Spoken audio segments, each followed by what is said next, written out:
Welcome back, dear viewers, and you are still watching the breakfast show. And in this segment of our program, we will talk about the development and restoration works in downtown Cairo or Khedivial area in Egypt. And we are joined today by Mr. Ahmed Bindari, historian of modern architecture in Egypt, and he will talk to us about the historical importance of downtown Cairo. Good morning. Good morning. So, sir, as we have just talked about downtown Cairo and its historical importance, how can we turn it to an open air museum? So, can you elaborate on this? Yes. First, I would like to give an introduction or a brief introduction about the history of downtown Cairo because historically the area, when it was established during the time of Khedive Ismail in 1866, it was more a residential and cultural area. Residential in the sense that most of the buildings in downtown Cairo were villas with gardens, and cultural because of the old opera house. This is the old opera house, the first opera house in the Middle East, completed in 1869, and it was resembling or a copy from La Scala Opera House in Milan. Also, the cultural hub in downtown Cairo was Ahmed Street, where most of the theaters, casinos, later on cinemas were in this street. Here, for example, we have a picture of Villa Muhammad Sharif Pasha on Talat Harb Square. So the audience can get an idea about the type of buildings in the beginning of downtown Cairo. It was a big house designed by the Austrian Julius Franz in collaboration with the German Karl von Diebitsch, with a big garden. Another example, it's this villa that used to be owned by Gaston de Saint-Maurice, a French person. Later on, it became the French consulate. Yes. Another example, also for people to understand a bit the origin of downtown Cairo, the house of Omar Sultan Pasha, the brother of the well-known feminist Huda Sha'rawi. Here also we have a picture of Mustafa Kemal Square, and the picture is going back to 1869. So we can see how it was empty downtown Cairo. And maybe among the collection that I'm interested to show, it's this palace that I'm always calling it a semi-surviving example of what used to be in downtown Cairo, a palace with a big garden. This used to be the palace of Prince Muhammad Said Pasha. The palace is still standing, but the garden is not existing anymore. Part of the garden has gone. And later on, it became the premises of a well-known school called Al Nasiriyya School for Boys. Also, I have maybe another interesting picture. It's this one showing also the palace of Muhammad Said Halim from inside. It's an old picture going back to 1896. So the area started to change in downtown Cairo by the late 19th century, when it was the fashion of the real estate companies. So bit by bit, villas started to demolish and being replaced by residential buildings, where we have on the ground floor shops. So what do we have till now from these photos? Pardon? What do we have till now? It's the palace of Said Halim Pasha that Still is still existing, yes. So again, like by the late 19th century, when the area started to be, or the villas started to be replaced by residential buildings, where we have on the ground floor shops, and downtown Cairo took another dimension. It became residential and commercial. So people living there started to realize that the area is not calm and green anymore, so they left in the early 20th century in newborn neighborhoods like Garden City, Zamalek, Maadi, etc. So, sir, how can we maintain our cultural heritage? Number one, there are efforts, whether made by the government or by private initiative. We can see that the government now is interested in renovating downtown Cairo. They converted some streets to a pedestrian area, like the area of the stock market. Also, we have Shawarbi Street, Al Alfi Bay Street. All of these are now spaces for pedestrians. We can see also, and I think there is an effort also to make a unification for all the facades of the shops and their plates. Coming to private initiatives, we have some private companies like the Ismailia Real Investment Company, who is investing in buying old buildings in downtown Cairo, and after doing restoration and renovation, they are doing rehabilitation projects. We have some examples of their buildings that are now ready for these kind of new activities. Also, this company, and maybe it's a platform here to announce it, that we, or the company, is organizing every week. Is it working in cooperation with the government? Pardon? Cooperation, yes, yes. They are cooperating with the government? Yeah, yeah. Yes. Because they are cooperating also in reviving some of the passages of downtown Cairo. Recently, or I mean a couple of years ago, there is the well-known passage in downtown Cairo called Kodak Passage that has been renovated. So, sir, also if we talk about the renovations in Tahrir Square, and this is one of the prominent restoration works that took place in the last periods, how do you see it? Well, actually, Tahrir Square, that was known historically as Khedive Ismail Square, is part of the area that I'm talking about. So I think, yeah, there are efforts that were made to renew the square, maybe whether that we like it or not, the obelisk and the lines surrounding the obelisk, but it could be also complementing the architecture of the Egyptian Museum. Yes. Yeah. So also, sir, can you tell us more about the 19th and 20th centuries art, and how Egypt is distinguished in these kind of arts that took place in these two centuries? Okay. Well, I have to mention first that Egypt, during the 19th century, due to the inauguration of the Suez Canal, became a very prosperous place for people to come, to settle down, and to establish a business, or to do, or looking for a job. And this mix of people or communities is reflected on our art and architecture. So we can see the treasure of this kind of art or architecture, whether in downtown Cairo or other areas, whether in Cairo or other parts of Egypt. For example, this is very important and interesting, there is a style called Art Deco. The Art Deco as a style started abroad in Europe in 1920, but it gained a lot of reputation in 1925.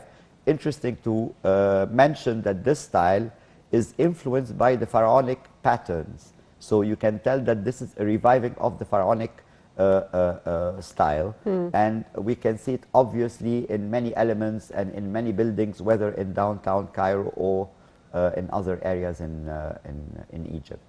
So what is the kind of art that distinguishes this era? Well, the difference, for example, that I don't agree when we are comparing, let's say, downtown Cairo with Paris. Well, here we have a more variety. Like you can tell that the buildings, they retain what we call it eclectic styles. Eclectic, it means that we have architectural elements from different styles, which is a typical phenomena of the buildings in Egypt in general, built during this period, late 19th till the mid of the 20th century. I think it is to some extent similar to Rome and these old cities in Europe. Well, they have an influence, but yes, as I'm saying, like here, maybe it's more eclectic. It means, again, like they have, so it's different. And maybe also, like I'm really like keen that whether in downtown Cairo or other areas, that they get more spaces for pedestrians in order to enjoy looking for the beauty of the buildings, whether in downtown Cairo or other parts. So, sir, as you've just said that there are plans to renovate these old buildings, and we can also we also see these buildings when we pass in the street in downtown Cairo, and they are also very distinguished. So we see in different European countries that they are keen on renovating and painting Yes. these buildings in a new way that suits the modern times now. How can we do this? Well, first, we have to choose the colors also suitable Yes. for the whether that we take the original color of the building, or choosing a color suiting the environment, because we should not deny that the area of downtown Cairo is highly polluted Yes. by the traffic. So, for example, white colors for the facades will not be a good idea for the buildings. Yes. But maybe, as I'm saying, also like we should work more and more on making more spaces for pedestrians, because when we are driving our cars, it's different than when we are walking. When we are walking, we can, our eyes Enjoy. can catch more details and enjoy the buildings rather than when we are driving our car and we are in a hurry. So you think that the first step is to make a place for pedestrians Yes. more? Yes, yes. Downtown Cairo is in need for more pedestrians if we want to open it as an open museum. Let's say that we chose downtown Cairo to be sort of an open museum. So the idea of an open museum is to have spaces for pedestrian more and more and more. Because even when you are in a bus, because there were these idea of having a bus, a touristic bus, Yes. It's not easy to touring pass. the area, it's not the same. It's not like when we are walking. And when we travel abroad, for example, and when we see the landmarks, the museum, etc., part of our enjoyment also after visiting the sites is to have a walk in the city and discovering the architecture, the restaurants, the cafes, etc. So which era influences downtown Cairo more? In which sense? I didn't get your question. Which era? Yeah, I mean. Era. Yes. Well, again, it is the 19th and 20th century that influences influences downtown Cairo. The influence is coming, and we can see it again in the buildings, because Egypt was very cosmopolitan. The buildings are very cosmopolitan. These buildings were designed by many architects, whether that they were Austrians, Germans, Italians, Armenians, Egyptians also, because we have in the early 20th century Egyptian pioneer architects who studied abroad, and then when they came back, they also took part in building in downtown Cairo, like the architect Ali Labib Gabr, Mustafa Fahmi Pasha, and others. You said that this also area is, we can call it the medieval Cairo. Yes. In what sense? Well, as I'm saying, because first it was the idea and the project who commissioned the establishment of downtown Cairo in 1866. After that, he came back from his trip to Paris when he visited the international exhibition in Paris. At the time, Baron Haussmann was modernizing Paris under Napoleon III, and when Khedive Ismail came back to Egypt, he decided that he wanted this area to be ready and rapidly with the inauguration of the Suez Canal. Okay, so downtown Cairo is built the same time with the inauguration of Suez Canal. Yes, yes. It was almost ready with the inauguration of the Suez Canal, like we have some buildings that were ready and they attended the inauguration of the Suez Canal, like the old Opera House, some hotels also. We have also the Jewish Museum. No, the Jewish, depends on which one. If Yes. you are talking about the one in Adli Street, this one was completed in 1905. So it was after the time of Khedive Ismail. But again, I want to clarify that when we are referring to downtown Cairo as the Khedivial Cairo, the buildings existing there is not, most of them are not going back to the time of Khedive Ismail, because again it was, or they were replaced by other buildings by the late and early 20th century. The era of the Khedivial Cairo also can be defined by Khedive Ismail to Khedive Abbas Halmi II. Because Khedive al-Cairo is not only Khedive Ismail, we have many khedives. We They are all starting by influenced. yeah, no, we that. start with Khedive Ismail, and then he was followed by Khedive Tawfiq, and the last Khedive, or the last ruler in the ex-royal family, it was the Khedive Abbas Hilm II, who retained this title. He came to power from in 1892 and till 1914. Yes, and So all of this era is the Khedive al Cairo. and they all influence these old Cairo Yes. in a way or another in terms of architecture. Yes. Right. But here I have to distinguish between, because one of the appellations of historic Cairo or Fatimid Cairo, it's the Islamic Cairo. Yes. So here, when we are old Cairo, Fustat. So downtown Cairo, we have to be very careful specific by using the word, because it's not old Cairo in the sense of old Cairo like Coptic Cairo or Al Fustat. Yes. Yeah. So, sir, do you think that if we renovate these areas, will it be attracting to tourists? Sure. Do we have this kind of tourist who is interested in this era here in Egypt? Of course, and because Egypt is very wealth, we have a lot of wealth, because again, like Egypt is not only the pharaonic monuments, the Coptic, the Roman, Greco-Roman, and the Islamic, but also modern Egypt. These buildings going back to the 19th century and early 20th century that are not only in downtown Cairo but in other areas deserve to be protected, deserve to be rehabilitated or reused, because as you are mentioning, like part of when people they travel, they enjoy so much to walk in the city, to stay in a hotel, not necessarily that it has to be a posh hotel or a 5-star hotel, because we have this lack of 2-3 stars hotel in Egypt. So I think downtown Cairo is offering a potential for these kinds of hotels. Yes. So, sir, if we talk about some of the contemporary monuments that still needs to be renovated. In the area. Yes. Well, we have actually many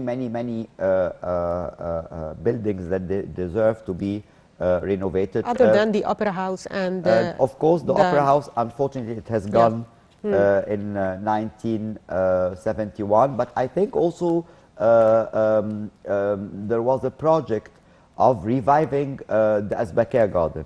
This is also a very important landmark in Egypt. And here, maybe I have to mention that this garden, one day, when it was commissioned by Khedive Ismail, the French landscaper Bahilé Deschamps, he is the one who designed this garden and the one who designed the legendary parks in Paris. Originally, the area of this garden was almost 20 acres, and today are surviving a very tiny part. And I think there are individuals or groups who are interested, calling for reviving this garden. I think also we have that can play with the multi-functions, the Mugamma al-Tahrir on Tahrir Square. Hopefully that they will maintain this building, whether that we like it or not, because it has a historical background. It has a historical. It replaced the palace of Khedive Ismail that was called Ismailia Palace, that was demolished in the in the 1940s, and the Mugamma was built in the late 1940s. Whether that we like it or not, maybe it is not that eclectic coming to ornaments like the rest of buildings in downtown Cairo, but it is representing an era. It's a huge building, and again, it can be reused for many purposes like hotel, cultural center, maybe what they call it today, shared space offices. So it's a huge building. You believe that it is built in a different way? Yes, yes. That it still need to be renovated and kept? Yes, yes. So finally, I'd like to thank you, Mr. Ahmed Al-Bindari, historian of modern architecture in Egypt. Thank you, sir, for being with us. Thank you. It was a pleasure. And the viewers, a short break, and we'll be back, so stay tuned.